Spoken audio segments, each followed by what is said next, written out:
చిన్నలైన వారు పెద్దలకు లోబడి ఉండాలి. మనం చెప్తూ ఉంటాం, ఈ రోజుల్లో చిన్న పెద్ద గురువు దైవం అనేది లేదన్నా, అందరూ ఎవరికి ఎవరు అన్నట్టుగా జీవిస్తూ ఉన్నారు. విలువలు లేనటువంటి జీవితాలను గడుపుతూ ఉన్నారు. మరి లెక్క జమ లేకుండా మాట్లాడేటువంటి పరిస్థితి ఉంది అని మనం చెప్పుకుంటూ ఉంటాం. నిజమే, చిన్న పెద్ద గౌరవం అనేది అంతరించిపోయినట్లుగా మనం చూస్తూ ఉన్నామండి. పెద్దలంటే గౌరవం, పెద్దలంటే మర్యాద, వాళ్ళను చూస్తేనే కొంచెం భయపడ్డము, ఇలాంటివన్నీ మేము చిన్నగా ఉన్నప్పుడు కనిపిస్తూ ఉండేటివి. కానీ ఈ రోజుల్లో మనం చూస్తే వాళ్ళకు ఎటువంటి భయం లేదండి. చిన్న పిల్లలు కూడా సిగరెట్లు తాగుతూ ఉన్నారు, అందరికీ కనిపించే రీతిగా. దాపున తాగాలని అనుకోవడంలో వాడు, అరే పెద్దలు ఉన్నారు ఇక్కడ చూస్తున్నారు కదా, దాపున తాగుదామని కూడా అనుకోకుండా అందరి ముందరనే పబ్లిక్గా తాగేటువంటి పరిస్థితి. మందు త్రాగే విషయంలో కూడా చిన్న పెద్ద అని లేకుండా అందరూ చిన్న వయసు నుంచి పెద్ద వయసు వరకు త్రాగుబోతులుగా ఉన్నారు. అంటే చిన్న పెద్ద గౌరవం అనేది అంతరించిపోయినట్లుగా మనకు కనిపిస్తూ ఉన్నాయి. అయితే దేవుడు సంఘముతో మాట్లాడుతూ ఉన్నాడు, మీరు చిన్నలైనటువంటి మీరు పెద్దలకు లోబడి ఉండాలి.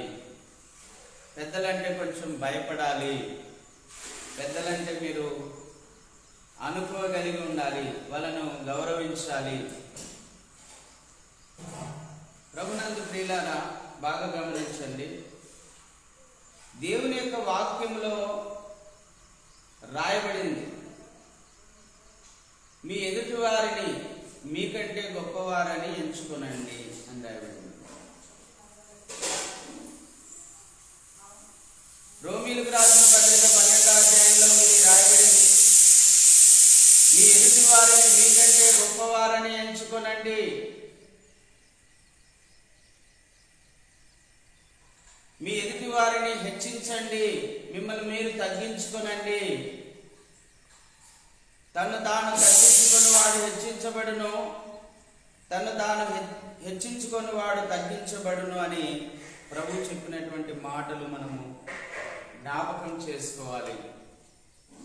ప్రతి ఒక్కరు కూడా జ్ఞాపకం చేసుకోవాలి. పెద్దలకు లోబడి జీవించేటువంటి విధానము మంచిదని దేవుని యొక్క వాక్యంలో రాయబడింది. వాక్యంలో ఆజ్ఞలో ఒక ఆజ్ఞగా దేవుడు చెప్పాడు, తల్లిదండ్రులకు మీరు విధేయులైనండి, తల్లిదండ్రులను మీరు సన్మానించండి, మీ పెద్దలైన వారిని గౌరవించండి అని లేఖనాల్లో చాలా స్పష్టంగా రాయబడిందండి. కాబట్టి చిన్నలైనటువంటి మీరు పెద్దవారిని గౌరవించేటువంటి విధానంలో మనం అందరం కూడా ఉండాలి అని లేఖనంలో రాయబడింది. చూడండి, అక్కడే రాయబడిన మాటలు మనం చదువుదాము. మీరందరూ ఎదుటి వారి ఎడల దీన మనస్సు అను వస్త్రమును ధరించుకొని మిమ్మును అలంకరించుకొనుడి. ఈ రోజుల్లో మనం చూస్తాం, ఒక పెళ్లికి వెళ్తాం అనుకోండి, లేదంటే ఒక ఫంక్షన్కి వెళ్తాం అనుకోండి, అక్కడ ఎదుటి వాళ్ళ ఎదుట మనము గొప్పవారమని అనిపించుకోవాలని ఉంటుందా, లేకపోతే తక్కువ వాళ్ళమని అనిపించుకోవాలని ఉంటుందా? గొప్పవాళ్ళమని అనిపించుకోవాలనిపిస్తూ ఉంటుంది. కానీ దేవుడు చెప్తూ ఉన్నాడు, నీవు ఎదుటి వాని ఎడల దీన మనస్సు అని వస్త్రమును ధరించుకోవాలి. నేను చాలా పెళ్ళిళ్ళకి వెళ్తూ ఉంటాను. ఆ పెళ్ళిళ్ళలో ఒకరి మించి ఒకరు వాళ్ళ గర్వాన్ని, వాళ్ళ యొక్క ఉన్నటువంటి ఆ ఉన్నతమైన స్థాయిని కనపరచాలని అనుకుంటూ ఉంటారు. అంటే వాళ్ళకున్న హోదాను, వాళ్ళకున్నటువంటి బలగాన్ని, లేకపోతే వాళ్ళకున్నటువంటి డబ్బును, లేకపోతే వాళ్ళకున్నటువంటి డ్రెస్సును, వాళ్ళకున్నటువంటి ఆభరణాలను కనపరచాలని వాళ్ళు ప్రయత్నం చేస్తున్నట్టుగా కనిపిస్తారు. ఏ ఒక్కరు కూడా నన్ను నేను తగ్గించుకుందాం, దీన మనస్సు కలిగి ఉందామని అనుకోరండి.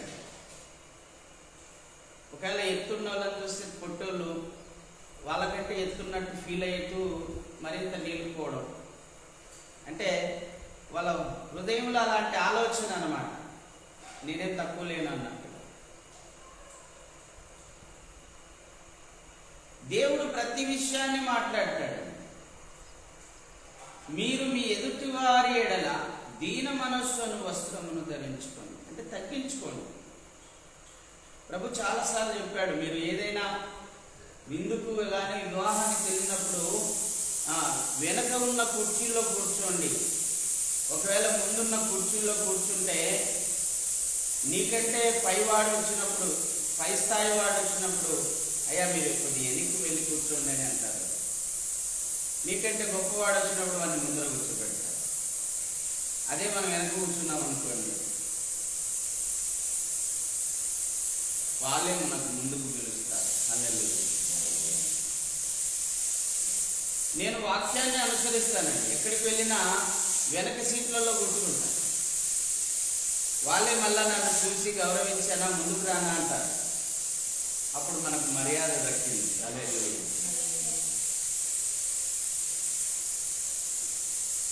మనల్ని మనం హెచ్చించుకుంటే ఎప్పటికైనా తగ్గించబడుతూనే ఉంటాం.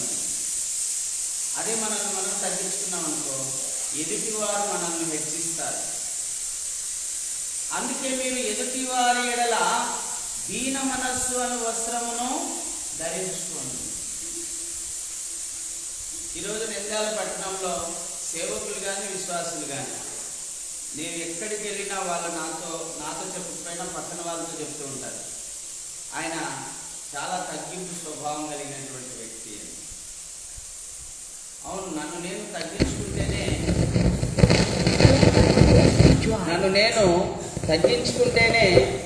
ఎదుటి వాళ్ళు నన్ను గౌరవిస్తారండి. నన్ను నేను తగ్గించుకోలేకపోతే ఎదుటి వాళ్ళు నన్ను చిన్న చూపు చూస్తారు. సూర్యుడు ఏమి లేకపోయినా ఎగిరెగిరి పడుతున్నాడు అంటారు.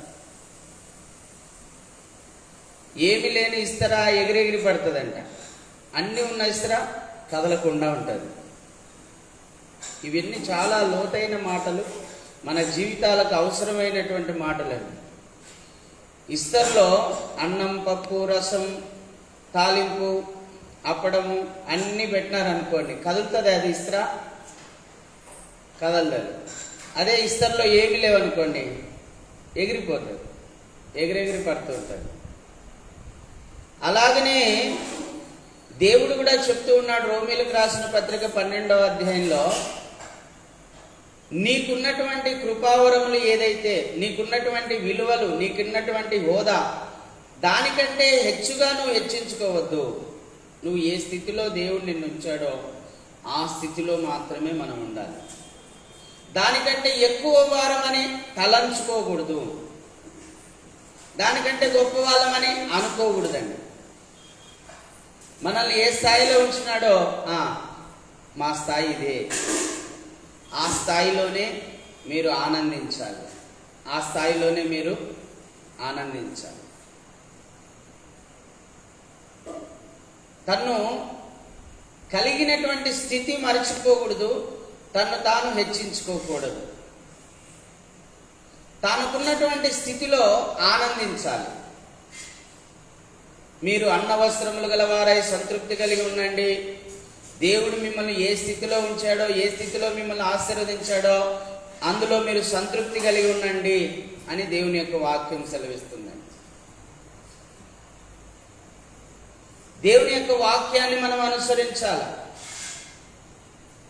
దేవుడైతే మనకు మంచి మందిరం ఇచ్చాడు, సంఘం అయితే చిన్న సంఘం ఉంది, దీంట్లోనే తృప్తి పడాలి మనం. లేదు మనం 100 మంది ఉంటేనే నేను బోధిస్తా, 100 మంది ఉంటేనే ఇక్కడ ప్రార్థన జరుపుతా, లేకపోతే ఇది ఈ సంఘాన్ని తీసేస్తా అని అనడానికి వీలు లేదు. మనం ఏ స్థితిలో ఉన్నామో ఆ స్థితిలోనే ఆనందించాలి. చాలు, ఈ 10 మందిని రక్షించుకుంటే చాలు, ఈ 10 మందిని పరలోకం తీసుకుపోతే చాలు అనేటువంటి విధానంలో మనం జీవించాలి. అంటే ఉన్నదానిలో సంతృప్తి కలిగి ఉండడం అనేది నేర్చుకోవాలి. హెచ్చించుకోకూడదు. హెచ్చించుకోవడం వలన అనేక మంది ఇబ్బందులు పాలయ్యారండి. ఇబ్బందులు పాలయ్యారు. అవును, కొంతమంది అప్పుడు కాదు ఇప్పుడని ఇంకా అప్పిస్తున్నారు కదా అని లోన్ తీసుకొచ్చి ఒకదాని మీద ఒకటి వేసి అప్పు కట్టేసి గ్రాండ్గా ఓపెనింగ్ చేసి అందరిని పిలుచుకొని వాళ్ళ ముందర హోదాగా తిరిగి, చూడు నేను ఎంత పెద్ద బిల్డింగ్ కట్టేసినా అని చెప్పుకొని 1 సంవత్సరం తిరగకుండానే అమ్ముకున్న వాళ్ళు ఉన్నారండి. అంటే మనకున్నటువంటి స్థాయి కంటే ఎక్కువైనటువంటి స్థాయిని మనం కోరుకోకూడదు, దాన్ని ఆశించకూడదు. దానివల్ల ఎన్నో ఇబ్బందులు ఎదుర్కోవాల్సి వస్తుంది, ఎన్నో సమస్యలు ఎదుర్కోవాల్సి వస్తుంది, మరలా అవమానాలు కూడా ఎదుర్కోవాల్సి వస్తుంది. ఏరా అప్పుడు కాదు ఇప్పుడు అని కట్టించి అప్పుడే అమ్ముకునే అనే అవమానాన్ని కూడా ఎదుర్కోవాల్సి వస్తుంది. అందుకే దేవుడు ఏం చెప్తున్నాడంటే, మీ ఎదుటి వారి ఎడల దీన మనస్సు అను వస్త్రమును ధరించుకొని మిమ్మును అలంకరించుకొనుడి. అదే అలంకరణ అంట. అమ్మ, దీన మనస్సు కలిగి ఉండటమే అలంకరణ. స్త్రీకి కానీ పురుషునికి కానీ అలంకరణ ఏంటంటే నగలు కాదు, అలంకరణ నగలు కాదు, అలంకరణ మంచి డ్రెస్సులు కాదు, అలంకరణ మంచి చీరలు కాదు, లేకపోతే అలంకరణ మంచి కోటు సూటు బూటు కాదు. ఒక మనిషికి అలంకరణ ఏంటంటే దీన మనస్సు. దీన మనస్సు అనే వస్త్రమును ధరించుకోవాలి. పట్టు వస్త్రాలు అలంకరణ కాదు. దీన మనస్సు అనే ఆ వస్త్రాన్ని నువ్వు ధరించుకుంటే అది నీకు అలంకరణగా ఉంటుంది, అలంకరణగా ఉంటుంది. పౌలు అంటాడు కదా తిమోతిలకు రాసిన పత్రికలో, మీరు వినయము విధేయత అణకువ అనేటువంటి అలంకరణ కలిగి ఉండండి. వినయము విధేయత అణకువ అనే అలంకరణ కలిగి ఉండాలంట. స్త్రీలు, పురుషులు కానీ స్త్రీలు కానీ వినయం కలిగి ఉండాలి, విధేయత కలిగి ఉండాలి, అణకువ కలిగి ఉండాలి. మనం చెప్తూ ఉంటాం, అలవిగాని చోట అధికులము అనరాదు. ఈ ఊరి పెద్ద పక్క ఊరులకు గొర్రెల కాపరులతో సమానం, పశువుల కాపరులతో సమానం. ఈ ఊరి పెద్ద ఈ ఊరికే పెద్ద, ఆ పక్కనూరుకి ఏం పెద్ద కాదు. అందుకే మనము ఎక్కడ ఏ విధంగా నడుచుకోవాలనేది నేర్చుకోవాలి. నేను ఇక్కడ ఈ సంఘంలో అయితే ఈడొచ్చి కూర్చుంటా, వేరే సంఘానికి పోయినప్పుడు ఎక్కడ కూర్చుంటా, ఆ చివరిలో కూర్చుంటా. ఎందుకు? అక్కడ మనం అధికులము కాదు. ఏ సంఘం అయితేనే నేను పోయి ఆడ కూర్చుంటా అని పోయి కూర్చున్నా అనుకో, ఏంటన్నా అక్కడ కూర్చున్నావు, అక్కడ కూర్చుందిరా అన్న అంటారు.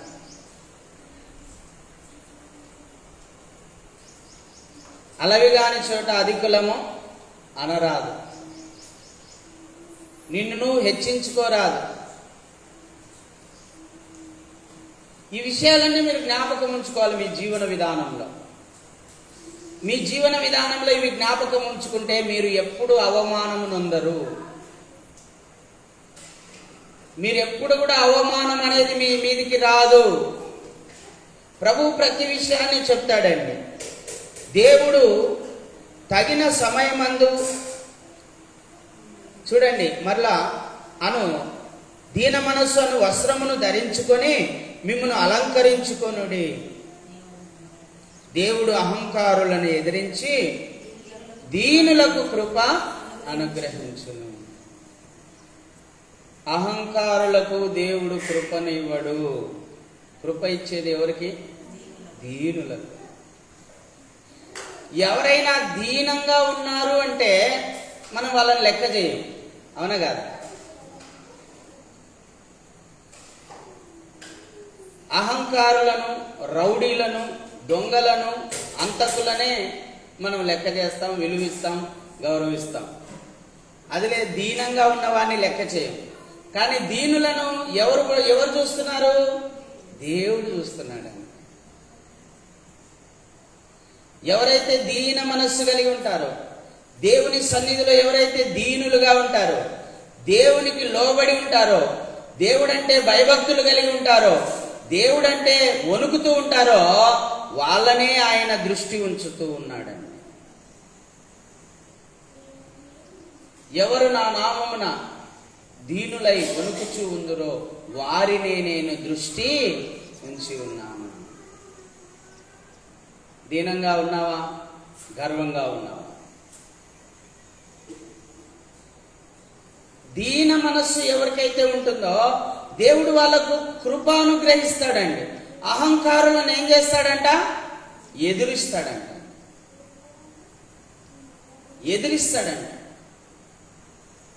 అంటే వాళ్ళకు అవమానం వస్తుంది. అహంకారులకు అవమానం వస్తుంది, అహంకారులకు నింద వస్తుంది, అహంకారులకు నాశనం వస్తుంది. వాక్యంలో ఉంది కదా, నాశనమునకు ముందు గర్వము అన్నాడు. గర్వం అన్నా అహంకారం అన్నా ఒకటే కదా. అహంకారులను దేవుడు ఎదురిస్తాడు, దీనులకు దేవుడు కృప అనుగ్రహిస్తాడు. అందుకే అహంకార దృష్టి దేవునికి అసహ్యము అని సామెతల గ్రంథంలో రాయబడింది. అహంకార దృష్టి దేవునికి అసహ్యం. అమ్మ, అహంకార పడుతున్నారేమో. ఈయనే కాదు, మందిరంలో బాగానే ఉంటారు, అందరూ బాగానే ఉంటారు. ఎక్కడ అహంకరిస్తారు? మీ తోటి చదువుకునే పిల్లల దగ్గరికి వెళ్ళినప్పుడు, లేకపోతే మీ బంధువుల దగ్గరికి వెళ్ళినప్పుడు, ఇట్లా పెళ్లిళ్ళకి వెళ్ళినప్పుడు, ఫంక్షన్లకు వెళ్ళినప్పుడు అహంకారం అనే మనస్సు మీ హృదయంలో ఉంది అంటే మీరు గుర్తుపెట్టుకోండి, మీరు అవమానానికి, నాశనానికి దగ్గర ఉన్నట్టు కూడా. మీరు అగౌరవపరచబడతారు. నిన్ను నువ్వు తగ్గించుకోకపోతే నువ్వు అగౌరవపరచబడతావు. దీన మనస్సును, వస్త్రమును ధరించుకోకపోతే నువ్వు అగౌరవపరచబడతావు. ఎదుటి వారి దృష్టిలో నువ్వు చిన్నదానిగా కనపడతావు, లేకపోతే నీచమైన దానిగా కనపడతావు, లేకపోతే అసహించుకునే దానిగా నువ్వు కనపడవచ్చు. అందుకే మీరు అనుకువ కలిగి ఉండండి, వినయం కలిగి ఉండండి, విధేయత కలిగి ఉండండి, దీన మనస్సు కలిగి ఉండండి. దీన మనస్సును వస్త్రం ధరించుకోండి. అహంకారులను దేవుడు ఎదిరిస్తాడట, దీనులకు కృపను అనుగ్రహిస్తాడట. ప్రైజ్ ది లార్డ్, హల్లెలూయా. చూడండి, దీనులకు కృప అనుగ్రహించును. దేవుడు తగిన సమయమందు మిమ్మల్ని హెచ్చించినట్లు ఆయన బలిష్టమైన చేతి కింద దీన మనస్కులై ఉండండి. వింటున్నారా? దేవుడు తగిన సమయంలో హెచ్చించినట్లు. బాగా వినాలని. దేవుడు తగిన సమయంలో హెచ్చించినట్లు ఓపికతో, సహనముతో ఆయన చేతి కింద, ఆయన బలిష్టమైన చేతి కింద దీన మనస్కులమై ఉండాలి. హల్లెలూయా. మనం చాలా ఏళ్లుగా పోరాడుతున్నాం, చిన్న సంఘంగానే ఉన్నాం. అయితే దేవుడు ఆశ్రయించాడు. స్థలం లేనప్పుడు స్థలం ఇచ్చినాడు, మందిరం లేనప్పుడు మందిరం ఇచ్చినాడు. 3 మందిరాలు కట్టగలిగినాం. అయితే ఈ 3 మందిరాలు కట్టగలిగినాం, కానీ సంఘాలు చిన్నవిగా ఉన్నాయి. అయినా కూడా ఒక్కరు వచ్చినా, 2 వచ్చినా, 3 వచ్చినా, 4 వచ్చినా, 5 మంది వచ్చినా, 10 మంది వచ్చినా, 20 మంది వచ్చినా, 30 మంది వచ్చినా ఆరాధన మటుకు జరిగిస్తూనే ఉన్నాము. ఓపికతో ఉన్నాము, సహనంతో ఉన్నాము. ఆయన బలిష్టమైన చేతి కింద, ప్రభా నీ చిత్తం ఎలాగుంటే అలాగ జరిగి మమ్మల్ని సేవలో వాడుకొని దీన మనస్సు కలిగి ఉంటే దేవుడు ఏదో ఒక రోజు హెచ్చిస్తాడు. హల్లెలూయా. ఇబ్బందులన్నీ తొలగిస్తాడు, ఆర్థిక ఇబ్బందులు తొలగిస్తాడు, సమస్యలు తొలగిస్తాడు. ఆత్మల రక్షణ అను వరమునిస్తాడు. దైవరాజ్య నిర్మాణం చేసేటువంటి ఆ గొప్ప అధికారం మనకిస్తాడు. అయితే మనం ఏం ఉండాలి? దీన మనస్సు కలిగి, ఆయన బలిష్టమైన చేతి కింద దీన మనస్సు గలవారమై ఉండాలి.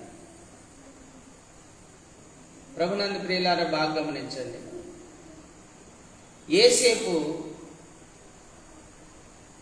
వాళ్ళ నాన్నగారి దగ్గర దేవుని వాక్యం నేర్చుకొని దేవునికి ఇష్టంగా బ్రతుకుతున్నాడు. యాకోబు దగ్గర యోసేపు దేవుని వాక్యాన్ని నేర్చుకొని దేవునికి ఇష్టంగా బ్రతుకుతూ ఉన్నాడు.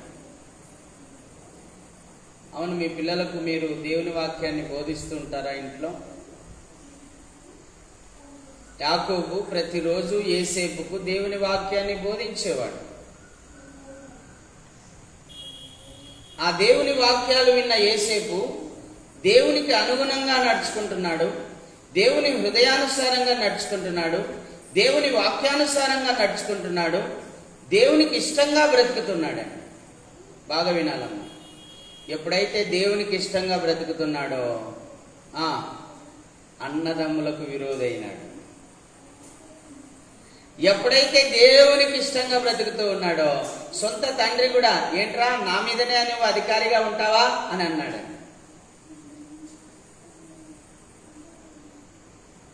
పొలంలో ఉండే గోధుమ పనలు అన్ని పడిపోయాయంట, ఈయన పన మాత్రం నిలబడిందంట.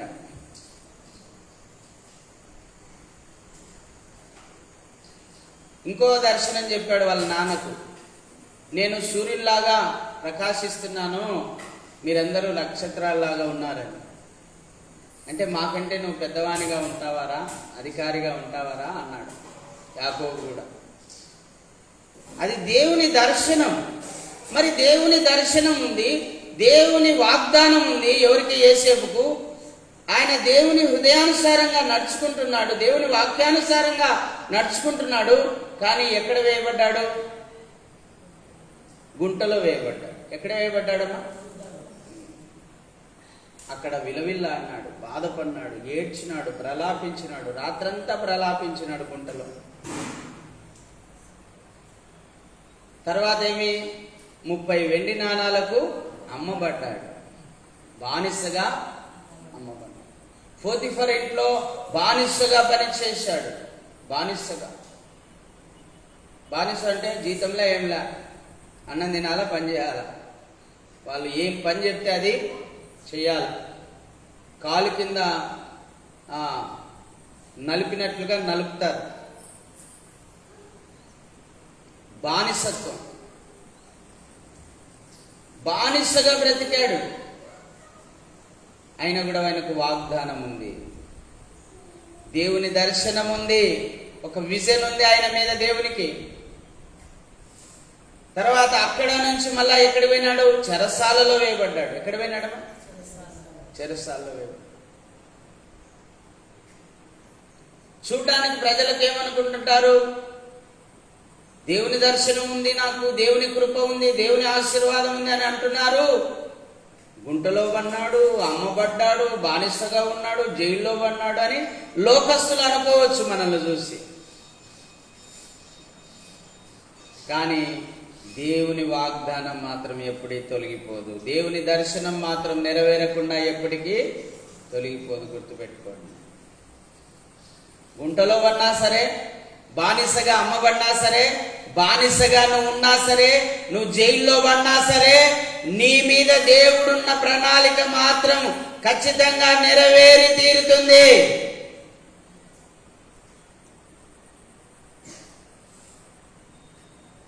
అయితే ఆయన బలిష్టమైన చేతి కింద దీన మనస్సు గలవాడై ఉన్నాడు. అందుకే దేవుడు తీసుకుపోయి ఎక్కడ కూర్చోబెట్టినాడు? ఐగుప్తు దేశపు సింహాసనం మీద కూర్చోబెట్టాడు. హల్లెలూయా. యేసయ్య నామమునకే మహిమ కలుగును గాక. ఆయన బలిష్టమైన చేతి కింద దీన మనస్కులై ఉండండి. అమ్మా, ఆయన ఏ స్థితిలో ఉంచినా సరే ప్రార్థన మానొద్దు. ఆయన ఏ స్థితిలో ఉంచినా సరే దేవుని వాక్యమును ధ్యానించడం మానొద్దు. ఆయన మిమ్మల్ని ఏ స్థితిలో ఉంచినా సరే దేవుణ్ణి స్తుతించడం మానొద్దు, ఆరాధించడం మానొద్దు, ప్రార్థించడం మానొద్దు. ఏసేపుమా గుంటలో వేసిన దేవుణ్ణి స్తుతించడం, ఆరాధించడం, ప్రార్థించడం మానేశాడా? అమ్మబడిన బానిసగా అమ్మబడిన దేవుణ్ణి స్తుతించడం, ప్రార్థించడం మానేశాడా? జైల్లో ఉన్నా సరే దేవుణ్ణి స్తుతించడం, ఆరాధించడం, వాక్యాన్ని ధ్యానించడం, ప్రార్థించడం మానేశాడా? ఈరోజు చాలా మంది సాతాను చేత మోసపోతూ ఉన్నారండి. దేవుడు మాకు ఇయ్యలేదు కాబట్టి ఈ దేవుడు మాకొద్దు అని వెళ్ళిపోయేటువంటి వాళ్ళు ఉన్నారండి. కానీ దేవుడు ఈరోజు మనతో చెప్తున్నాడు, సంఘముతో, ఆయన బలిష్టమైన చేతి కింద దీన మనస్కులై ఓపికతో ఉండండి, ఊరకనే నిలిచి చూడండి. హల్లెలూయా. ఊరకనే నిలిచి చూడండి. ఆయన బలిష్టమైన చేతి కింద దీన మనస్కులై ఊరకనే నిలిచి చూడండి. ఆయన మిమ్మల్ని హెచ్చించబోతున్నాడు. హల్లెలూయా. మిమ్మల్ని హెచ్చిస్తాడు. ఎప్పుడు అలాగనే ఉంచాడు, ఎప్పుడు ఆ గుడిసెలోనే ఉంచాడు, ఎప్పుడు ఆ తిండి లేని పరిస్థితుల్లోనే ఉంచాడు, ఎప్పుడు ఆ బట్ట లేని పరిస్థితుల్లోనే ఉంచాడు, ఎప్పుడు అవమానాల్లోనే ఉంచాడో, ఎప్పుడు నిన్ను నిరుద్యోగిగానే ఉంచాడో, ఎప్పుడు నువ్వు అవాహికత మరి వివాహం కానిదానిగా ఉంచాడో వివాహం అయ్యేలాగా చేస్తాడు. ఎప్పుడు నిన్ను గొడ్రాలుగానే ఉంచాడో నిన్ను సంతుగలదానిగా చేస్తాడు. దేవుడు నిన్ను ఆశీర్వదిస్తాడు. అయితే ఆయన బలిష్టమైన చేతి కింద మీరేమై ఉండాలి? దీన మనస్సు కలిగి, పట్టు విడవకూడదు. అందుకే ప్రభు అంటాడు కదా, మీరు విసుకక ప్రార్థన చేయాలి, పట్టుదలతో ప్రార్థన చేయాలి, మాటి మాటికి గోజాడాలి, ఎడతెగక ప్రార్థన చేయాలి అని ప్రభువే స్వయాన మనతో చెప్తూ ఉన్నాడు. ఎటు చేయాలంట? విసుకక ప్రార్థన చేయాలి, పట్టుదలతో ప్రార్థన చేయాలంట, మాటి మాటికి గోజాడాలంట, ఎడతెగక ప్రార్థన చేయాలంట. అంటే నాన్ స్టాప్ గా ప్రార్థన చేస్తూనే ఉండాలి. ఎప్పుడైతే ఆయన బలిష్టమైన చేతి కింద దీన మనస్కులై ఉంటారో అప్పుడు దేవుడు మిమ్మల్ని తగిన సమయంలో మిమ్మల్ని హెచ్చిస్తాడు. హల్లెలూయా. 7వ వచనం, ఆయన మిమ్మల్ని గురించి చింతించుచున్నాడు గనక మీ చింత యావత్తు ఆయన మీద వేయుడి. హల్లెలూయా. దేవుడు ఏం చేస్తున్నాడంటమ్మా? ఎవరి గురించి చింతిస్తున్నాడంట? మన గురించి చింతిస్తున్నాడంట. మనల్ని పట్టించుకునే వాళ్ళే లేరు అనుకుంటుంటాం మనం కదా. మనల్ని చూసే వాళ్ళే లేరు, మమ్మల్ని పట్టించుకునే వాళ్ళే లేరు అనుకుంటుంటారు. ఎవరు చూస్తున్నారు మనల్ని? దేవుడు చూస్తున్నాడు. ఎవరు మన గురించి ఆలోచిస్తున్నారు? దేవుడు ఆలోచిస్తున్నాడు. దేవుడు మన గురించి చింతిస్తున్నాడంట. ఏం చేస్తున్నాడంటమ్మా? చింతిస్తున్నాడంట. మనం చింతిస్తాం కదా, పిల్లోనికి స్కూల్ ఫీజు కట్టాలా, వానికి డ్రెస్ కొనాలా, వానికి సాక్సులు కొనాలా, వానికి బూట్లు కొనాలా, ఆటో బాడీ కట్టాలా, చింతిస్తామా లేదా? మన పిల్లల గురించి మనం చింతిస్తున్నట్టు దేవుడు కూడా ఆయన పిల్లలమైన మన గురించి ఆయన చింతిస్తున్నాడు. గుర్తుపెట్టుకోండి అమ్మా, మన గురించి ఆయన చింతిస్తున్నాడు. పాల్ జోసెఫ్ని గురించి దేవుడు చింతిస్తున్నాడు. ఇక్కడున్న నయోమిని గురించి దేవుడు చింతిస్తున్నాడు. ఇక్కడున్న సలోమి అమ్మగారి గురించి దేవుడు చింతిస్తున్నాడు. ఏంటి చింత? మన గురించి ఆలోచిస్తూ ఉన్నాడు. ఆయన ముందుగా ఏం ఆలోచిస్తాడు? నా కుమార్తెలు బాగా ప్రార్థన నేర్చుకోవాలి, నా కుమార్తెలు నా కుమారులు వాక్యం నేర్చుకోవాలి. నా కుమార్తెలు నా కుమారులు నన్ను స్తుతించే వారిగా, ఆరాధించే వారిగా ఉండాలి. నా కుమారులు నా కుమార్తెలు నన్ను గౌరవించే వారిగా ఉండాలి. నా కుమారులు నా కుమార్తెలు నాకు విధేయత చూపించే వారిగా ఉండాలి. నా కుమారులకు ఆహారం కావాలి. నా కుమారులకు నా కుమార్తెలకు వస్త్రాలు కావాలి. నా కుమారులకు నా కుమార్తెలకు చదువు కావాలి. నా కుమారులకు నా కుమార్తెలకు ఉద్యోగాలు కావాలి. వారికి వివాహాలు కావాలి. వారికి పిల్లలు కావాలి. వారి సంతతి వృద్ధి అవ్వాలి. వారి పిల్లల పిల్లల తరముల వరకు వాళ్ళు ఆశీర్వదించబడాలి అని ఆయన చింతిస్తున్నాడు. హల్లెలూయా. నా రాకడ సమయంలో నా పిల్లలందరూ నా సన్నిధిలో ఉండాలి అని ఆయన చింతిస్తున్నాడు. మన నిమిత్తము దేవుడు చింతిస్తున్నాడు. గుర్తుపెట్టుకోండి, నీ గురించి ఆయన ఆలోచిస్తున్నాడు. నీ గురించి ఆయన భారం కలిగి ఉన్నాడు. నీ గురించి ఆయన బాధ్యత కలిగి ఉన్నాడు. నీకు ఏం కావాలనో, నీకు ఏమి ఇయ్యాలనో ఆయన ఆలోచిస్తున్నాడు. ఇప్పుడు హోలీ ఫెయిత్ నా కుమారుడు, వానికి బర్త్డే వచ్చింది. నా దగ్గర డబ్బులు లేవు. సరే, డబ్బులు లేవు అని చెప్పి ఇంటి మట్టుకే ప్రార్థన పెట్టుకొని ఇంట్లోనే కేక్ కట్ చేసుకొని మేమే నలుగురు భోంచేయచ్చు. ఇంట్లోనే సింపుల్ ఖర్చులో అయిపోతుంది. కానీ అదేదో ప్రేమ తక్కువైనట్టుగా అనిపిస్తుంది హృదయంలో. లేదు, మనం ఏమనుకున్నామో, మనం ఏం చేయాలనుకున్నామో, 2 రోజులు సువార్త ప్రకటించాలి, 2 రోజులు భోజనాలు పెట్టాలి, 2 రోజులు దేవునికి మహిమకరంగా ప్రార్థించాలి, స్తుతించాలి, ఆరాధించాలి అనే నిర్ణయము మళ్ళా గుర్తు చేసుకొని వాని కోసం ఆలోచించి ప్రార్థించి భారముతో అది జరిగించినాం. హల్లెలూయా. అంటే నా కుమారుని గురించే నేను అంతగా ఆలోచించి గొప్పగా ఒక కార్యాన్ని జరిగించగలిగితే సృష్టికర్త అయిన దేవుడు ఆయన కుమారునైన నా గురించి ఆయన ఎంతగా ఆలోచిస్తాడు, ఎంత ఘనంగా నన్ను ఆశీర్వదిస్తాడు. హల్లెలూయా. అంటే మన పిల్లల గురించి మనమే ఇంత గొప్పగా ఆలోచించి చేస్తే మరి సృష్టికర్త అయిన దేవుడు ఆయనను నమ్ముకొని, ఆయన మీద ఆధారపడి, ఆయన మీదనే మనసంతా పెట్టి, ఆయన వాక్యానుసారంగా జీవిస్తూ, ఆయనను ప్రార్థిస్తూ, స్తుతిస్తూ, ఆరాధిస్తూ జీవిస్తున్న బిడల కొరకు ఇంకెంత గొప్పగా చేస్తాడు చెప్పండి.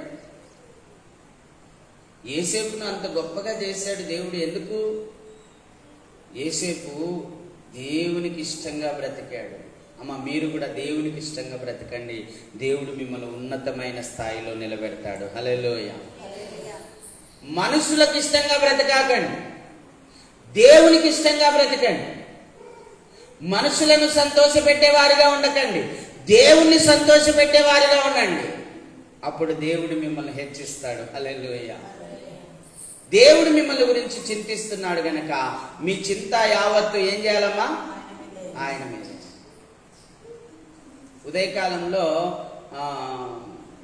హోలీ ఫెయిత్ మేరీ అల్లరి చేసుకుంటూ, కొట్టుకుంటూ, ఇబ్బంది పడుతూ ఉంటే నేను 2-3 సార్లు చెప్పిన హోలీకి ఇన్లా. అప్పుడు అనిపించింది, ఏంది మన మాట వినడంలా, వీళ్ళు మన మాట వినడంలా అని వెంటనే ప్రభా హోలీ ఫెయిత్ని నీ హస్తాలకు అప్పగిస్తున్నా, మేరీని నీ హస్తాలకు అప్పగిస్తున్నా. వారికి మంచి జ్ఞానమి, బుద్ధిని, వివేచని, ఆలోచన నడిపింపి వాళ్ళని నువ్వే సరిచేయి, వాళ్ళని నువ్వే బాగు చేయి, వాళ్ళకు ఈ అల్లరి లేకుండా, ఈ యొక్క అజ్ఞానం లేకుండా తీసివేయనైనా అని దేవునికి అప్పగించిన. హల్లెలూయా. ఎప్పుడైతే దేవునికి అప్పగించినానో కొంచెం ప్రశాంతత వచ్చేసింది. హల్లెలూయా. అంటే దేవుని మీద వేయాలి మన భారం. ఇదిగో ప్రభా హోలీ ఫెయిత్ని నీ చేతుల్లో పెడుతున్నా, మేరీని నీ చేతుల్లో పెడుతున్నా, ఇక నువ్వే చూసుకో. అయిపోయి మన భారం ఉన్నది. ఇంకా లేదనుకో, ఆ భారాన్ని మనమే మోస్తున్నాం అనుకో. అమ్మా, ఏదైనా మీకు భారం ఉన్నప్పుడు ఆ భారం దేవుని మీద ఏంటి, అది మీరే మోస్తున్నారనుకో, ఆ గుండె ఆగిపోతుంది. నేను చెప్పాను కదా, ఒకరోజు ఒక ఆయన రిటైర్మెంట్ స్టేజ్కి వచ్చినాడు. కొడుకుకు పెళ్లి కాలేదు, కూతురుకు పెళ్లి కాలేదు. కొడుకు ఉద్యోగం లేదు, కూతురుకు ఉద్యోగం లేదు. రిటైర్డ్ అయితే సగం జీతమే వస్తుంది. అప్పులు చాలా ఉన్నాయి. వచ్చిన డబ్బు అప్పు తీర్చడానికి సరిపోదు. దిగులు పన్నాడు. దిగులు పడి అలాగే కళ్ళు తెరుచుకుంటూ అలా చూస్తూ దిగులు పైడిపోయేసరికి గుండె ఆగిపోయింది, గుండె పట్టుపోయింది. అంతే, మన భారం మనం మోస్తే గుండె ఆగిపోతుంది, అది భరించలేదు. మన భారం ఎప్పుడైనా సరే దేవుని మీద వేయాలి. చనిపోయాడండి ఆయన. అలాగే దిగులు పెడుతూ కళ్ళు తేలవేశాడు, గుండె అలాగనే ఆగిపోయింది. అందుకే మన చింత, మన దిగులు, మన బాధ, వేదన అంతా ఎక్కడేయాలా? దేవుని సన్నిధిలో కుమ్మరించాలా. అన్న ఏం చేసింది? తన హృదయమునంతా కూడా దేవుని సన్నిధిలో, తన హృదయంలో ఉన్న బాధనంతా దేవుని సన్నిధిలో కుమ్మరించింది. దావీదు కూడా 34వ కీర్తన 4వ వచనంలో ఏమంటున్నాడు?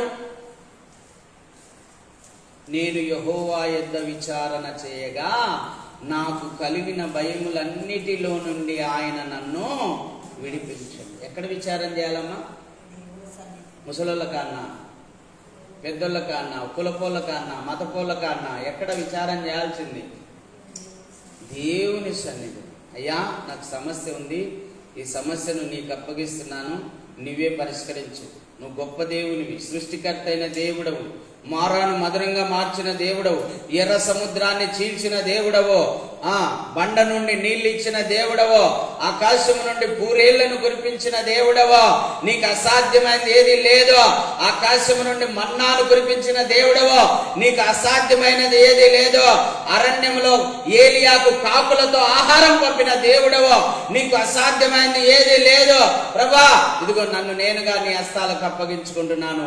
ఇదిగో నా సమస్యలు కూడా నీ చేతుల్లో పెడుతున్నాను. హల్లెలూయా. మీ భారం దించుకోండి, పెంచుకోకండి. పాప భారమైనా సరే, సమస్య భారమైనా సరే, అప్పు భారమైనా సరే, కుటుంబ భారమైనా సరే, ఏ భారమైనా అది మీ గుండెలోనే పెట్టుకోకండి. గుండె ఆగిపోతుంది.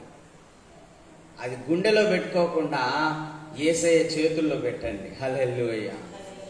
ఎందుకంటే ఆయన మిమ్మల్ని గురించి చింతిస్తూ ఉన్నాడు. ఆయన మిమ్మల్ని చింతిస్తున్నాడు, మిమ్మల్ని గురించి ఆయన చింతిస్తున్నాడు గనక మీ చింత యావత్తు ఆయన మీద వేయండి. అపోస్తలుడైన పౌలు పరిశుద్ధాత్మ ద్వారా ఫిలిప్పీ సంఘంతో చెప్తున్నాడు, ఇదిగో మీరు దేనిని గురించి చింతించకూడి. హల్లెలూయా. మీరు దేనిని గురించి చింతించద్దు. అమ్మా, ఇక్కడున్న మీరు అమ్మ దేనిని గురించి చింతించద్దు. వ్యాపార విషయంలో చింతించొద్దు, డబ్బు విషయంలో చింతించొద్దు, ఉద్యోగ విషయంలో చింతించొద్దు, చదువు విషయంలో చింతించొద్దు. దేనిని గురించి చింతించొచ్చు. అయితే ఏం చేయమంటున్నాడు? ప్రార్థన. ఏం చేయమంటున్నాడు? ప్రార్థన. మీరు చేయాల్సింది ఏంటనే? ప్రార్థన, ప్రార్థన, ప్రార్థన, ప్రార్థన. ప్రతి సమస్యకు ప్రార్థనే, ప్రతి సమస్యకు ప్రార్థన, ప్రతి సమస్యకు ప్రార్థన, ప్రతి సమస్యకు ప్రార్థనే. ప్రార్థనే జవాబు. ప్రార్థనే మనకు సమాధానం, ప్రార్థనే మనకు శాంతి, ప్రార్థనే మనకు నెమ్మది, ప్రార్థనే మనకు ధైర్యం, ప్రార్థనే మనకు విశ్వాసం. పరిశుద్ధాత్మ దేవుడు పౌలు ద్వారా సంఘముతో చెప్తున్నాడు, ఇదిగో మీరు ప్రార్థన చేయండి, విజ్ఞాపన చేయండి, కృతజ్ఞతాపూర్వకంగా మీ విన్నపాలు దేవునికి తెలియజేయండి. ఎవరికి తెలియజేయాలమ్మా? నాకు బాధ ఉంది, మీకు చెప్పుకుంటే తీరుస్తారా? ఏం తీర్చలేదు. ప్రతి నెల ప్రభువే నా బాధ తీరుస్తున్నాడు. హల్లెలూయా. 1వ తారీఖు వచ్చింది, అకౌంట్లో 500 మాత్రమే ఉన్నాయి, కానీ కట్టాల్సింది 13,300. ఎంత తక్కువ ఉన్నాయి? ఇంకా 12,800 తక్కువ ఉన్నాయి. మరి దేవుడు ఎట్లా రప్పిస్తాడో రప్పిస్తాడు అంతే. ఆ సమయానికి ఎంత కావాలనో అది సమకూరుస్తాడు దేవుడు. 18 సంవత్సరాలుగా ఆయన శక్తిని నేను చూస్తూనే ఉన్నాను, ఆయన కార్యాలను చూస్తూనే ఉన్నాను. బ్రతికి ఉన్నన్ని రోజులు ఆయన కార్యాలను మనం చూస్తాం. హల్లెలూయా. ఆయన ఆశ్చర్యకరుడు, ఆయన ఆలోచనకర్త, ఆయన బలవంతుడైన దేవుడు, ఆయన సమాధానమునకు అధిపతి, ఆయన సర్వశక్తిమంతుడు, ఆయన సర్వాధికారి. ఆయనకు భూమి మీద అధికారం ఉంది, పరలోక రాజ్యముల అధికారం ఉంది. ఆయనకు అసాధ్యమైనది ఏది లేదు. ఆయన సమస్తమును సాధ్యపరిచే దేవుడు. ఆమేన్. సమస్తము సాధ్యపరుస్తాడు. ఎడారిలో నీటి బుగ్గను పుట్టిస్తాడు. పుట్టించినాడా లేదమ్మా? ఎవరి కోసం పుట్టించినాడు చెప్పండి? ఎడారిలో నీటి బుగ్గను పుట్టించాడు.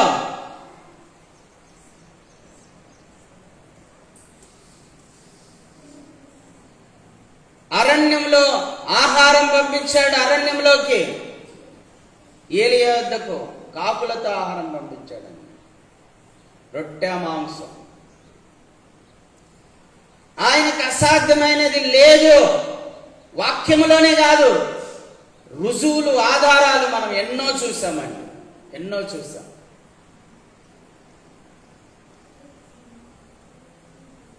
వందలు, వేలు మనం చూసాం మన జీవితాల్లో ఆధారాలు. ఆయన గొప్ప దేవుడు, ఆయన సర్వశక్తి గల దేవుడు, ఆయన సర్వాధికారి అయిన దేవుడు. ఆయనకు అసాధ్యమైంది ఏది లేదు. అయితే కేవలం నువ్వేం చేయాలి? ప్రార్థన. ఏం చేయాలమ్మా? ప్రార్థన చేయి. అంతే. నీ భారం ఆయన మీద మోపు, నీ చింత యావత్తు ఆయన మీద వేయి. ప్రభు సన్నిధిలో విచారణ చేయి. ప్రభు సన్నిధిలో విచారణ చేయాలి. గదిలోనికి వెళ్ళి తలుపు వేసుకొని ఏకాంతంగా దేవునితో మాట్లాడు. నీ దేవుణ్ణి అడుగు, నీ దేవుడైన ప్రభువుని అడుగు. ఆయన సన్నిధిలో విచారణ చేయి. అయ్యా, నేనేం చేయాలి? అయ్యా, నేను ఎటు వెళ్ళాలి? అయ్యా, నా పట్ల నీ చిత్తాన్ని నెరవేర్చు అని అడుగు. తప్పకుండా దేవుడు నిన్ను వాడుకుంటాడు. హల్లెలూయా. తప్పకుండా దేవుడు నీ సమస్యను పరిష్కరిస్తాడు. తప్పకుండా దేవుడు నిన్ను ఆదుకుంటాడు. తప్పకుండా దేవుడు నిన్ను ధైర్యపరుస్తాడు. చూడండి, ఆ మాటలు చదువుకుందాం. నిబ్బరమైన బుద్ధి గలవారై మెలకువగా ఉండుడి. మీ విరోధి అయిన అపవాది గర్జించు సింహం వలె ఎవరిని మ్రింగుదునా అని వెదుకుచూ తిరుగుచూ ఉన్నాడు. ఎట్లుండాలంటే మనం నిబ్బరమైన బుద్ధి కలిగి ఉండాలంట. కాళ్ళు గాలిన పిల్లి లెక్క తిరగకూడదు, హడావుడి చేయకూడదు, టెన్షన్ పడకూడదు, ఏం జరిగిపోతుందో అని ఆందోళన చెందకూడదు. ఎలా ఉండాలి? నిబ్బరంగా ఉండాలి. ఇదిగో నా ప్రభు ఉన్నాడు, నా ప్రభు నాకుండగా నాకు భయం ఎందుకని నిబ్బరంగా ఉండాలి, ధైర్యంగా ఉండాలి. ధైర్యము, నిబ్బరము, నెమ్మది కలిగి ఉండడం, ఇవన్నీ దేవుడిచ్చే వరాలండి. దేవుని ఆత్మ ద్వారా నిబ్బరం కలిగి ఉండడం, దేవుని ఆత్మ ద్వారా నెమ్మది కలిగి ఉండడం, దేవుని ఆత్మ ద్వారా ఆనందం కలిగి ఉండడం, దేవుని ఆత్మ ద్వారా సంతోషం కలిగి ఉండడం, దేవుని ఆత్మ ద్వారా ధైర్యం కలిగి ఉండడం. ప్రభు అన్నాడు కదా, ధైర్యము గల ఆత్మనే నేను మీకు అనుగ్రహించి ఉన్నానని. ఆయన ఆత్మను మన హృదయంలో ఉంచుకున్నట్లయితే, మన హృదయంలో ఆయన ఆత్మకు చోటిచ్చినట్లయితే మనం ధైర్యం కలిగి ఉంటాం, విశ్వాసం కలిగి ఉంటాం, నిబ్బరంగా ఉంటాం, ఆనందంగా ఉంటామండి. మనం ఏ స్థితిలో ఉన్నా సరే ఆనందంగా ఉంటాం. హల్లెలూయా. యేసయ్య నామమునకే మహిమ కలుగును గాక. చూడండి, నిబ్బరమైన బుద్ధి కలిగి మెలకువగా ఉండుడి. మీ విరోధి ఎవరంట? మన విరోధి ఎవరు? అపవాది. అపవాది గర్జించు సింహం వలె ఎవరిని మృంగుదునా అని తిరుగుచూ ఉన్నాడంట. ఎవరంట అండి మన విరోధి? అపవాది, సైతాన్, దుష్టుడు. ఎన్ని చెప్పొచ్చు కదా. అపవాది, సైతాను, దుష్టుడు.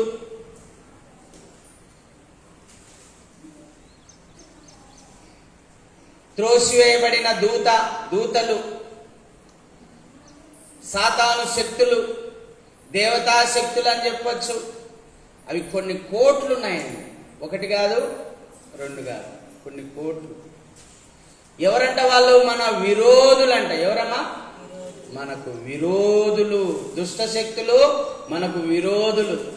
ఆ విరోధి అయినటువంటి ఆ యొక్క గర్జించు సింహం వలె తిరుగుతూ ఉన్నాడంట. ఎవరిని మింగుదునా అని. పరిశుద్ధ గ్రంథంలో ఎంతమందిని మింగేశాడు కదా సైతాను, అవునా కదా? శాంసోన్ బలవంతుడు, దైవాత్మ గలవాడు, ఫిలిప్పీలను వణికిస్తున్నటువంటి వాడు. కానీ సైతాను మింగేసినాడు. ఏ విధంగా మింగేశాడు?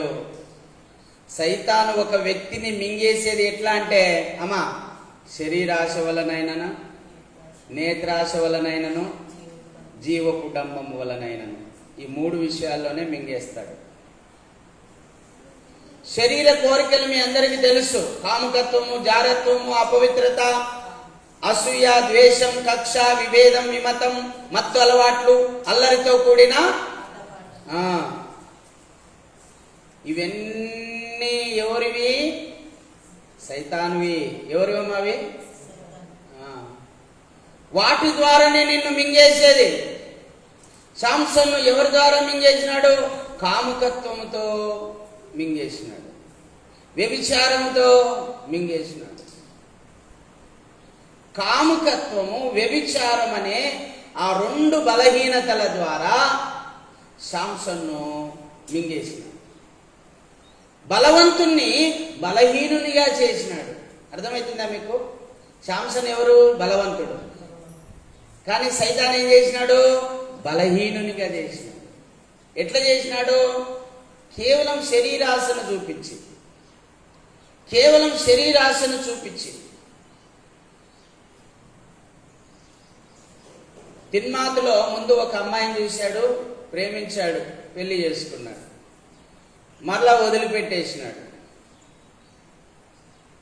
మళ్ళా ఏం జరిగింది? ఒక వేశ్యను చూశాడు, ఆశించాడు, ఆమెతో వ్యభిచరించాడు, అక్కడే పడిపోయాడు. శరీరాశ, నేత్రాశ, ఈ రెండు ఆశల వలన ఆయన తుత్తునీయునిగా ఓడిపోయాడు. దైవాత్మను కోల్పోయాడు, దైవ శక్తిని కోల్పోయాడు, దైవ కృపను కోల్పోయాడు. తుత్తునీలుగా ఓడిపోయాడండి. అందుకే నేత్రాశ విషయంలో కానీ, శరీరాశ విషయంలో కానీ మీరు సైతానుకు చోటు ఇవ్వద్దు, అపవాదికి చోటు ఇవ్వద్దు. అవునండి. శరీరాశ విషయంలో కానీ, నేత్రాశ విషయంలో కానీ, జీవకుటుంబం విషయంలో కానీ మీరు అపవాదికి చోటు ఇవ్వకండి. అపవాదికి చోటిస్తే మిమ్మల్ని బలహీనులుగా చేస్తాడు వాడు. అపవాదికి చోటిస్తే మిమ్మల్ని ఎందుకు పనికిరాని వాళ్ళగా చేస్తాడు.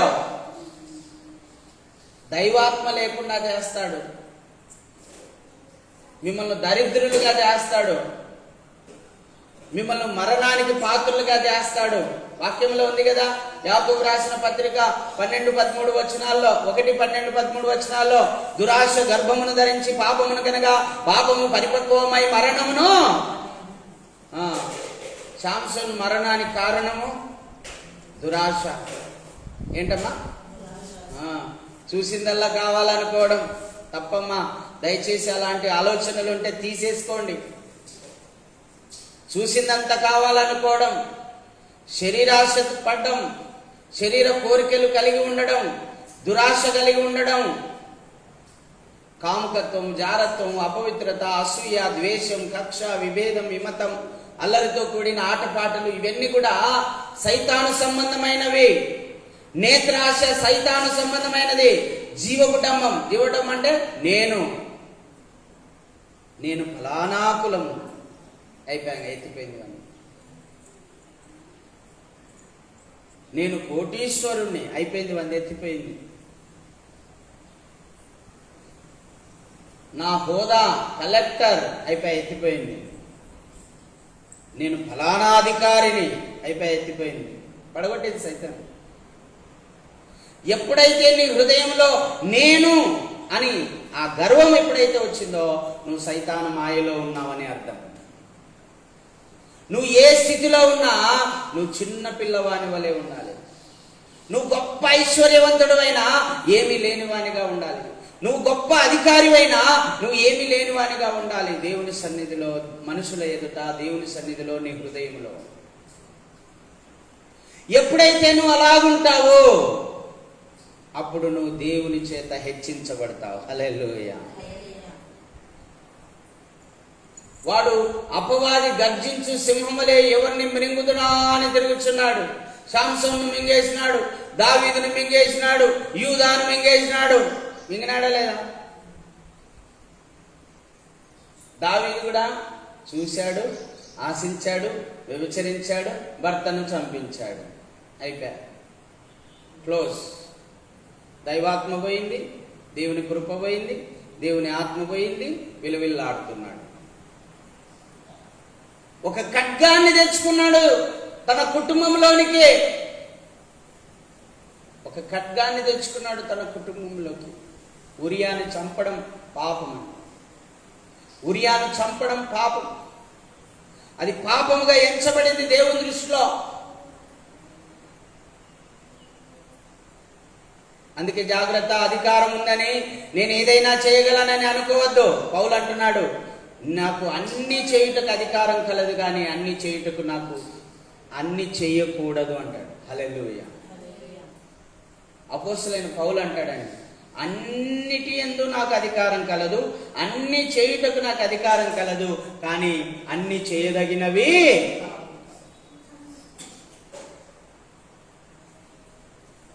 అధికారం ఉంది కదా అని ఏమంటే అవి చేయకూడదండి. నేను దైవ సేవకుని కదా, నేనేం చెప్తే అది వింటారులే అని చెప్పి 3 కుర్చీలు పెట్టి, ఇదిగో ఈ కుర్చీల్లో దేవుడు ఉన్నాడు, దాన్ని ముట్టుకుంటేనే నాలోకి ఆత్మ వచ్చేస్తుంది, మీరు కూడా దానికి రోజు మొక్కరే అని చెప్తే చెప్పకూడదు. తప్పుడు బోధలు చేయకూడదు. నేనేం చెప్తే అది మీరు నమ్మేస్తారని. వాక్యములో అలాగున్నదా లేదా అని కూడా మీరు కూడా చూసుకోవాలి. హల్లెలూయా. ప్రభు ఏం చెప్పినాడు? మీరే జీవం గల దేవుని ఆలయం. నేను మీ యొద్దకు వస్తాను, మీలో నివసిస్తాను, మీతో కూడా ఉంటాను. మీరు దర్శనాలు చూస్తారు, మీ యవ్వనులు దర్శనాలు చూస్తారు, మీ వృద్ధులు దర్శనాలు చూస్తారు, మీరు ప్రవచిస్తారు అని దేవుడు చెప్పినటువంటి మాటలు మనం గుర్తు చేసుకోవాలి. అందుకే దేవుడు ఏం చెప్పాడు? యెరూషలేములో దేవాలయం ఉంది, దేవాలయం ఉంది అని అనుకున్నారు అందరూ. కానీ ప్రభు అన్నాడు, ఇది దేవాలయం కాదురా నాయనా, ఇప్పటి నుంచి ఇది ప్రార్థనా మందిరము. హల్లెలూయా. మరి దేవాలయం ఏంది ప్రభు అంటే, ఇదిగో మీరే.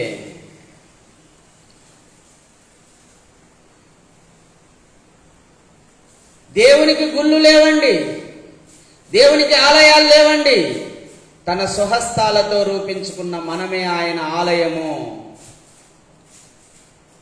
పెద్ద పెద్ద వాక్యాలు చెప్పే బోధకులు కూడా టెంపుల్స్ అని పెట్టుకున్నారు. వాళ్ళకు టెంపుల్ అది.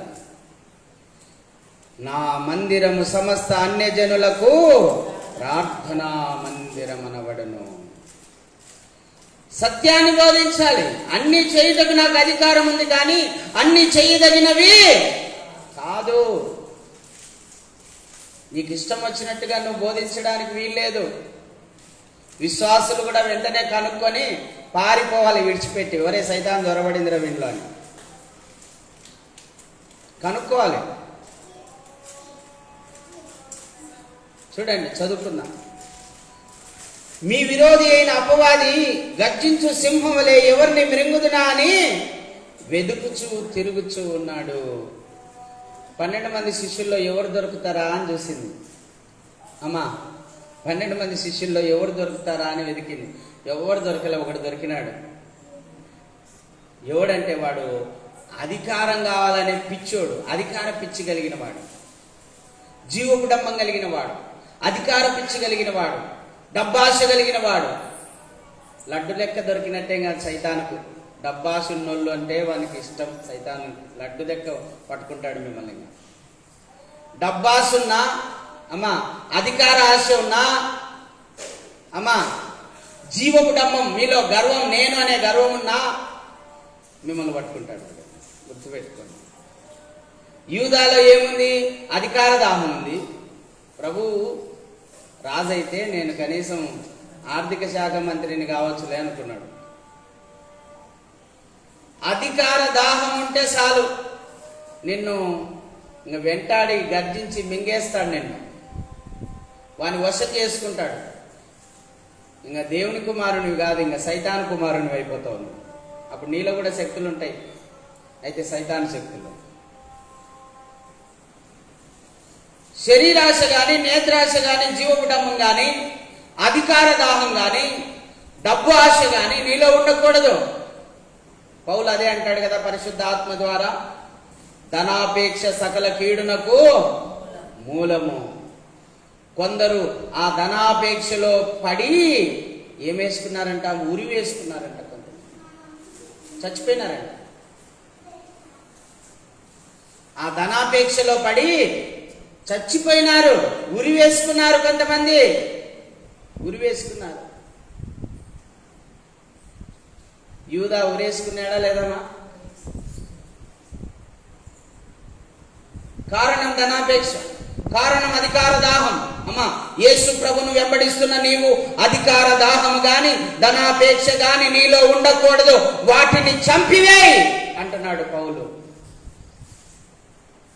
ధనాపేక్షను చంపేయాలంట, అధికార దాహాన్ని కూడా చంపేయాలంట.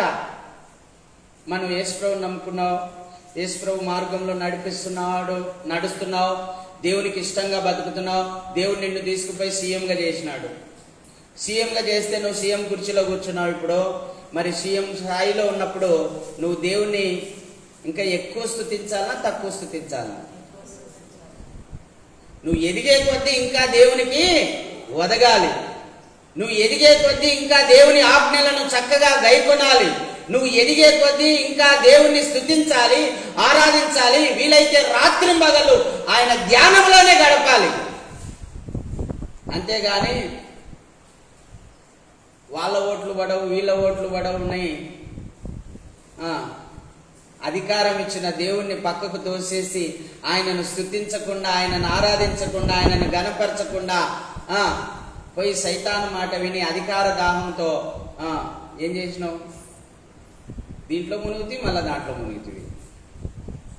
దయ్యముల పాత్రలోది తింటివి, దేవుని పాత్రలోది తింటివి. యేసుక్రీస్తు నామంలో బాప్తిసం పొందుతివి, మళ్ళా సైతాన్ నామంలో కూడా బాప్తిసం పొందుతివి. ఏంటమ్మా? అందుకే అధికార దాహం ఉన్న, ధనాపేక్ష ఉన్న వాళ్ళు దేవునిలో నిలబడలేరు, దేవుని రాజ్యాన్ని స్వతంత్రించుకోలేరు. అందుకే ప్రభు అన్నాడు, ధనవంతులు దేవుని రాజ్యములో ప్రవేశించుట దుర్లభము, దుర్లభము, అసాధ్యం. అది సాధ్యపడదు. అందుకే మీరు ధనాపేక్షను విడిచిపెట్టండి, దురాశను విడిచిపెట్టండి, శరీరాశను విడిచిపెట్టండి, నేత్రాశను విడిచిపెట్టండి, జీవకుడంబాన్ని విడిచిపెట్టండి, అధికార దాహమును విడిచిపెట్టండి, నేను అనే గర్వాన్ని విడిచిపెట్టండి. లేకపోతే అమ్మా, శాంసన్ లాగా, దావీదు లాగా, యూదా లాగా సైతాను మిమ్మల్ని కూడా మింగేస్తుందండి. గొప్ప దైవజనుడు, ప్రపంచ సువార్థికుడు, ప్రపంచ శాంతి దూత ఏమైపోయాడమ్మా? సమాజం ఒక పిచ్చులాగా తయారు చేస్తుంది ఆయన. దారి తప్పావా? నువ్వు చక్కగా ప్రయాణం చేయాలా. కుడికి కానీ ఎడమకి కానీ తిరిగినావంటే అయిపోయింది, క్లోజ్. దేవుని మార్గంలో నడిచే నీవు దేవుని మార్గంలోనే నడవాలా. ఇంకో దానికోసమో వెళ్ళకూడదు. అధికారం కావాలనో, డబ్బు కావాలనో, హోదా కావాలనో, పలుకుబడి కావాలనో, ఈ ప్రజలు కావాలని పోతే మోసపోతావు. ఈ ప్రజలు మనకు అవసరంలా, ఈ డబ్బు మనకు అవసరంలా, ఈ లోకం మనకు అవసరంలా, ఈ లోకంలో ఉన్న ధనాపేక్ష మనకు అవసరంలా, ఈ లోకంలో ఉన్న శరీరాశ, నేత్రాశ, జీవకుటంబం అవన్నీ కూడా సైతాను సంబంధమైనవి, అవి మనకు అవసరంలా అని ఎప్పుడైతే ఎవరైతే ఏ మనుష్యుడైతే నిర్ణయం తీసుకుంటాడో వాడు దేవునిలో స్థిరంగా ఉంటాడు. హల్లెలూయా. చప్పట్లు కొట్టి దేవుని నామమున మహిమపరుద్దాం. అప్పుడే వాడు దేవునిలో స్థిరంగా ఉంటాడు. అదే మాట చెప్తున్నాడు చూడండి, లోకమందున్న మీ సహోదరులలో ఈ విధమైన శ్రమలే నెరవేరుచున్నవని ఎరిగి విశ్వాసమందు స్థిరులై వానిని ఎదిరించుడి. ఎవరిని ఎదిరించాలా? సైతాను. ఎక్కడ స్థిరపడాలా? విశ్వాసంలో. నువ్వు విశ్వాసంలో నుంచి తొలగిపోకుండా ఉండాలి అంటే నీలో ధనాపేక్ష ఉండకూడదు, శరీరాశ ఉండకూడదు, నేత్రాశ ఉండకూడదు, జీవకుటంబం ఉండకూడదు, అధికార దాహం ఉండకూడదు. వీటన్నిటిని చంపివేయాలి. నువ్వు ఉంటాయి అవి, దాన్ని ఏం చేయాలా? చంపేయాలి. చంపేస్తే ఇంకా అవి మళ్ళా తిరిగి రావు. పూర్తిగా చంపేయండి, పూర్తిగా చంపేయండి. అయ్యా, నువ్వు నన్ను ఏ స్థితిలో ఉంచితే ఆ స్థితిలో బతకడానికి నేను సిద్ధంగా ఉన్నానని చెప్పండి. లాజర్ను దేవుడు ఏం చేశాడు? ఏ స్థితిలో ఉంచాడు లాజర్ను? కురుపులతో ఉండేటువంటి విధానంలో పెట్టాడు. ఆయన కురుపులు, పండ్లు, శరీరం అంతా పుండ్లు, చిల్లపెంకులతో గీక్కుంటూ ఉన్నాడు. సరిగా తిండి లేదు. వాళ్ళు తినేటప్పుడు రొట్టె ముక్కలు ఏమైనా కింద పడితే తింటూ ఉన్నాడు. కానీ అలాంటి స్థితిలో కూడా లాజరు విశ్వాసాన్ని పోగొట్టుకోలేదు. పోగొట్టుకున్నాడమ్మా? ప్రభు కోసమే ఎదురు చూశాడు, ప్రభు రాజ్యం కోసమే ఎదురు చూశాడు. ఈ లోకంలో నేను ఎలా ఉన్నా సరే నేను పరలోకం చేరాలనేది ఒక గురిగా పెట్టుకున్నాడు. వింటున్నారా? అలా చెప్తాను, ఈ లోకంలో నేను ఎలాగున్నా సరే పరలోకంలో మాత్రం నేను దేవునితో కూడా ఉండాలనుకున్నాడు. హల్లెలూయా.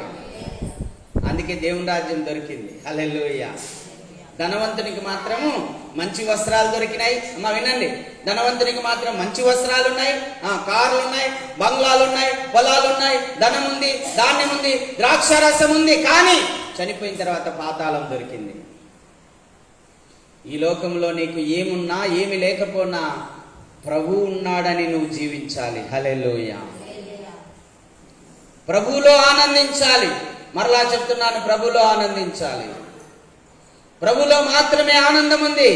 ఆ ప్రభువులో నువ్వు స్థిరంగా ఉండాలి. ఈ లోకంలో శ్రమలు వస్తున్నాయండి చాలా మందికి. అమ్మా, శ్రమలు ఎందుకు వస్తున్నాయి? శరీరాశ వల్లనే. శ్రమలు ఎందుకు వస్తున్నాయి? నేత్రాశ వల్లనే. శ్రమలు ఎందుకు వస్తున్నాయి? జీవకుటంబం వల్లనే. లేకపోతే ఎటువంటి శ్రమలు లేవు.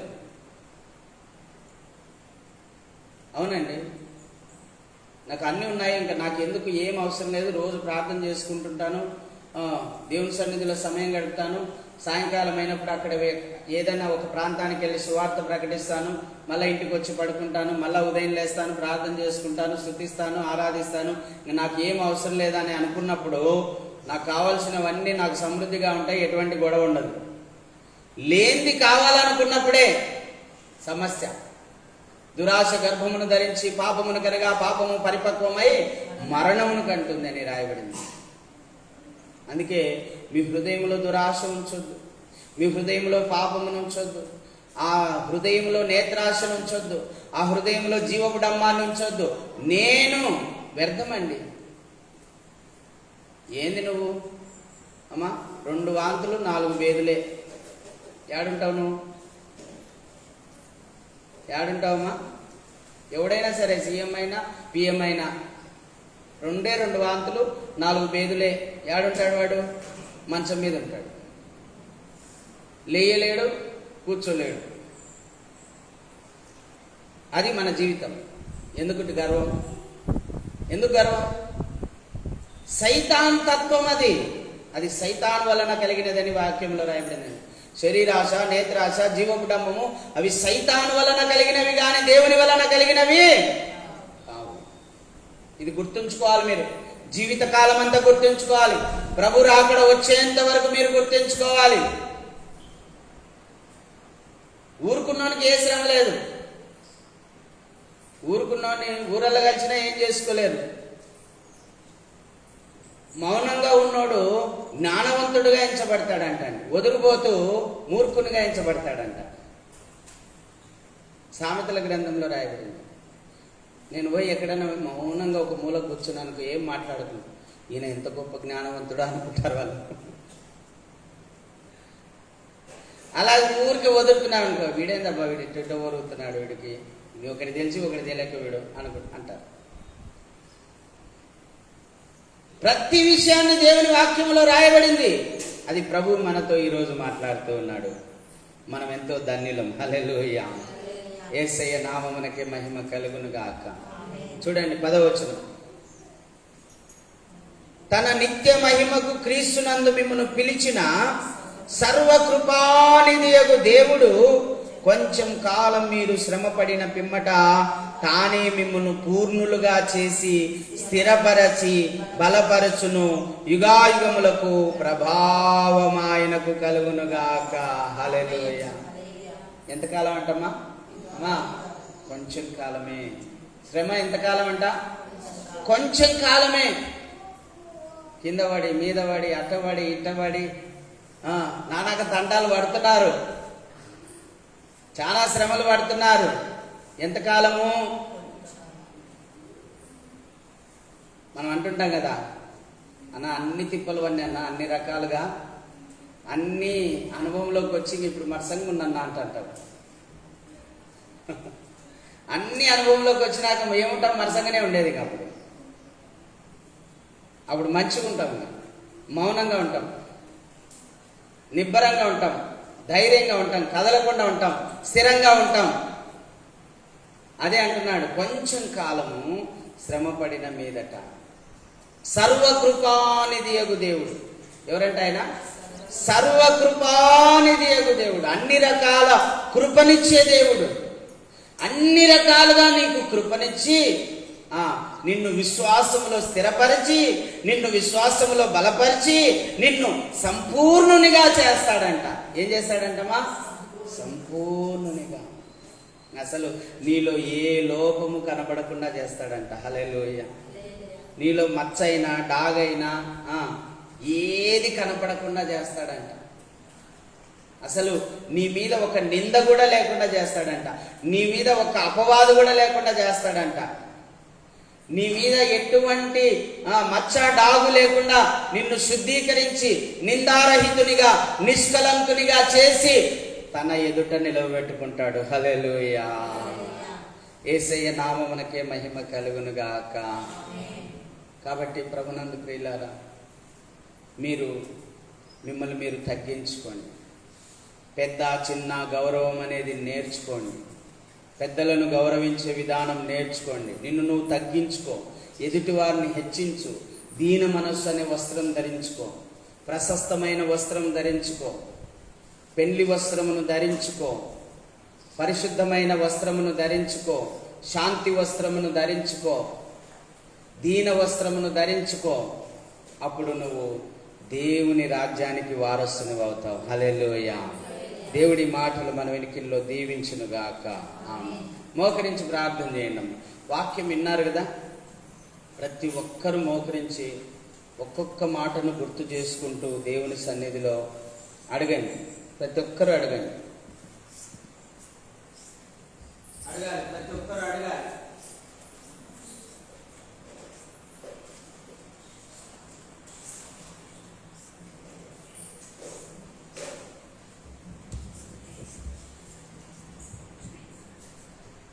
చిన్నలారా, పెద్దలకు లోబడి ఉండండి.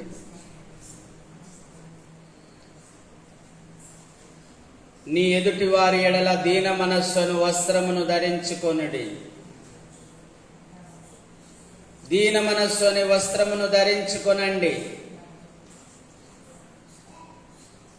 తప్పిపోయిన కుమారుడు తిరిగి వచ్చినప్పుడు తన తండ్రి ప్రశస్త వస్త్రములను ధరింపజేశాడు. పెండ్లి విందుకొచ్చినటువంటి ఒక వ్యక్తిని ఆ రాజు అడుగుతూ ఉన్నాడు, పెండ్లి వస్త్రములు లేక ఇక్కడికి ఎందుకు నీవు వచ్చి ఉన్నావని అడిగాడు. అవును ప్రియమైన సహోదరి సహోదరుడా, ప్రభు యొద్దకు వచ్చిన నీవు పెళ్లి వస్త్రములు ధరించుకోవాలి. ప్రభు యొద్దకు వచ్చిన నీవు ప్రశస్త వస్త్రములు ధరించుకోవాలి. ప్రభు వద్దకు వచ్చిన నీవు తెల్లని వస్త్రములు అనగా పరిశుద్ధ వస్త్రములు, శాంతి వస్త్రములు ధరించుకోవాలి. ప్రభు యొద్దకు వచ్చిన నీవు దీన మనస్సు అనే వస్త్రమును ధరించుకోవాలి. మెలకువగా ఉండాలి, నిబ్బరమైన బుద్ధి కలిగి ఉండాలి. అపవాదికి చోటు ఇవ్వకూడదు.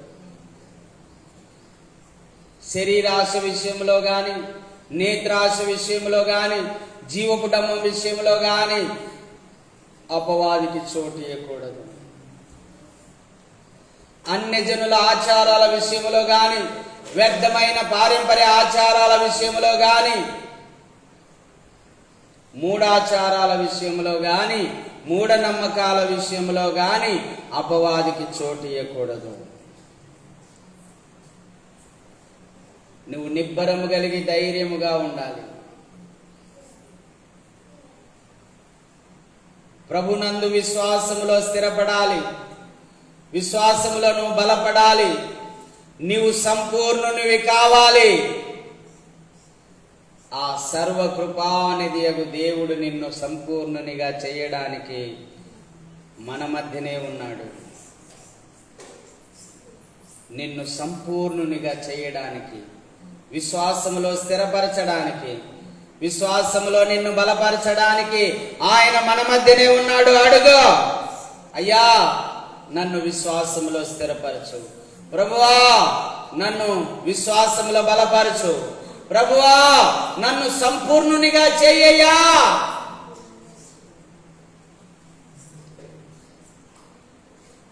నన్ను సంపూర్ణునిగా చెయ్యయ్యా. శాంసోను వలె నేను మోసపోకూడదయ్యా. దావీదు వలె నేను మోసపోకూడదయ్యా. యూదా వలె నేను మోసపోకూడదయ్యా. అపవాది చేత నేను మోసపోకూడదు. అపవాది వలలో నేను చిక్కుకొనకూడదు. అపవాది యొక్క ఉచ్చులో నేను పడకూడదు. అపవాదికి నా హృదయంలో ఎక్కడ కూడా నేను చోటు ఇవ్వకూడదు ప్రభువా. అడుగు. నేను చెప్పిన మాటలన్నీ గుర్తు చేసుకుంటూ అడగండి అమ్మా. గుర్తు చేసుకుంటూ అడగండి. ప్రతి ఒక్కరూ అడగండి. సర్వకృపానిధియగు దేవుడు ప్రభునందు విశ్వాసంలో మిమ్మల్ని స్థిరపరుస్తాడు. సర్వకృపానిధియగు దేవుడు ప్రభునందు మిమ్మలను బలవంతులుగా చేస్తాడు. సర్వకృపానిధియగు దేవుడు మిమ్మల్ని సంపూర్ణులుగా చేస్తాడు. సర్వకృపానిధియగు దేవుడు రక్షణ అనే శిరస్త్రాణము, విశ్వాసమనే డాలు, వాక్యమనే ఆత్మ ఖడ్గము, నీతి అనే మైమరువు, సత్యమనే దట్టి, విశ్వాసమనే డాలు, సమాధానమనే జోళ్ళు, ప్రతి సమయమందు ఆత్మతో ప్రార్థన చేసే శక్తి మీకు అనుగ్రహించి మిమ్మల్ని సంపూర్ణులుగా చేస్తాడు. ప్రార్థన చేయి, అయ్యా నాకు సర్వాంగ కవచమును ధరింపజేసి నన్ను సంపూర్ణునిగా చేయనైనా, పరిపూర్ణునిగా చేయనైనా అని అడుగు.